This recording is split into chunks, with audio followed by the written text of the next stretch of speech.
Sveikos mielosios. Garsas gali būti labai prastas, bet svarbiausia intencija.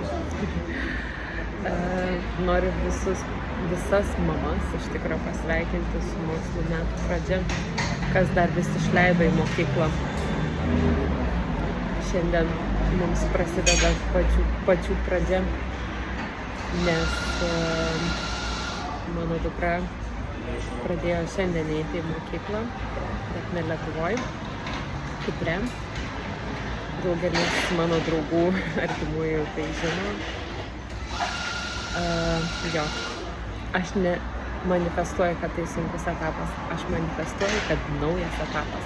O naujas etapas mums atneša labai naujų įdomių dalykų, kurie atveria pasaulėžiūrą, atveria naują lapą, net nežinau kaip įvardinti, bet kaip ir mumis gazdina, daug nerimo iš tikrųjų šiandien irgi jaučiau kartu su dukra, nes daug labai dalykų nežinoma yra. Bet ką noriu pasakyti, kad nauji dalykai mus išmeta iš komforto zonos. Nešaroja akį šiandien. Nuo jaudulio tikriausiai. Išveda mumis iš komforto zonos tam, kad mes augtume, kad tam mes tobulėtume, kad eitumėm pirmyn, nesėdėtumėm savo kiaute, nesėdėtumėm ten, kur mums patogu, kur viskas žinoma ir žinom, kaip bus. Bet į tą nežinomybę žengti yra žymiai sunkiau ir taip reikalauja kartais ir emocinių bangų ir viso kito, bet aš manau, kad viskas labai puikiai bus. Prieš tai dieną buvom pirmoj šokių pamokoj, labai patenkinti, labai patiko. Kai noras yra, aš manau, kad mes ir, tobulėjom greičiau. Vakar buvo pirmoj pianino pamokoj, absoliučiai visiškai niekada negrojusi, nebandžiusi ir mokytojai net į antrą ranką prijungė. Sakau, kas čia per pirmą pamoką truputėlį galbūt per greitai, bet sako, tai tobulai viską atsimena, viską gaudosi. Tai va, dar pianino namie neturiu, bet greitai jis bus, nes jinai labai nori. Sakau, tai gal tu pabandyk, gal apsigalvosi, ne, aš norėsiu. Tai jos buvo sena svajonė. Lietuvoje nepavyko iš tikrųjų mums eiti tas pianino pamokas dėl aplinkybių. Aš noriu šią žinutę iš tikrųjų pakviesti jūs visas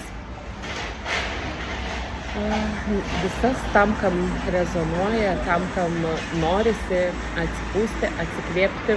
Truputėlį bus mokslai jau įsivažiavę, jau aprimę. Lapkričio 1 savaitę mes rengiam stovyklą Kipre su Kristina.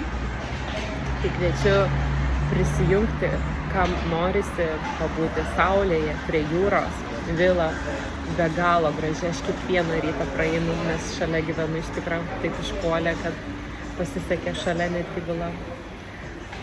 Vaizdas neapsakomo grožio. Kiekvieną rytą anksti keliuosi, man patinka mano rutina ankstyva. Šiuo metu jau net tamsu tokiu laiku 5 ryto.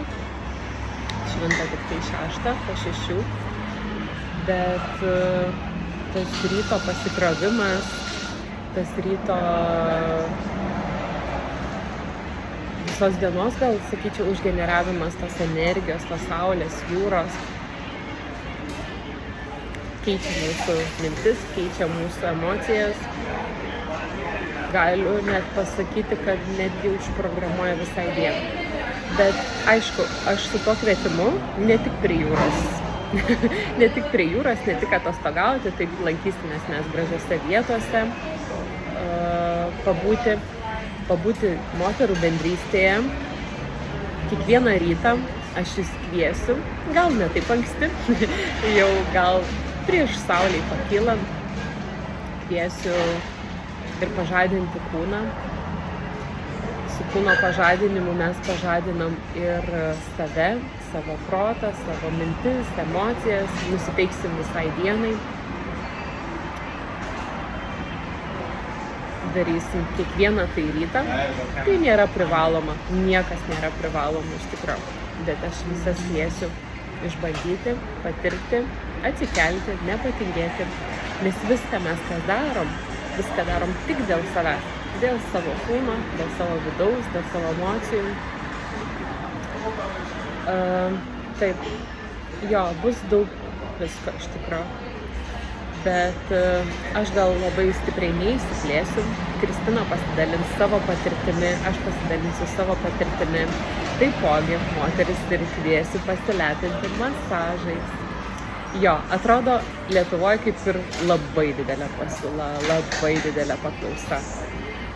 Bet kitoj šalyje atvykus, kad ir lietuviškai masažas, bet jis kitoks. Jis tikrai kitoks. Draugė netikėjo, atskrido atostogų per gimtadienį ir lauke dariau jai masažą atvykusi. Tai kažkas wow buvo. Ir groja mano dainą, kurią mokinuosi dainuoti. Tai va. Ir su šita žinute aš jūs kviečiu prisijungti į Kipro energijas, į mūsų energijas, moterų energijas, kam rezonuoja šitą žinutę. Aš iš karto atsiprašau dėl garso, nes sėdžiu kaviniai, laukiu, kada atsidarys viskas. Tai va, tai kviečiu jūs nepabijoti, nepabūgti, susirasit gal ir naujų draugų, bendraminčių. Paragausim skanaus maisto, kaip nauja šalis, be papročių, be maisto. Viską reikia iš pagrindų pajausti. Nuo žemės prisilietimo iki skanumynų ir panašiai. Tai va, sakiau labai trumpai, porą minučių, bet gavosi ilgiau, nes visą informaciją dalinsimės vis daugiau ir daugiau. Tai stovykla vyks Kipre, daugiau į paralimpinę pusę, skrydžiai Vilnius Larnaka, Vizeiras. Kam įdomu, galite pasižiūrėti biletus. Šiaip bilietų kainos labai šokinėja, tai neįsigaskit pirminių, ką matot, nes kai kurios moteris nusipirko iš anksto, kad jom būtų ramu, tai buvo brangesni biletai. Praeitą savaitę buvo labai atpigę. Reikia visą laiką stebėti kainas ir tikrai įmanoma viską susidėlioti ir patirti tam nuotykį meilės saloje Kipre. Iki kitų susitikimų.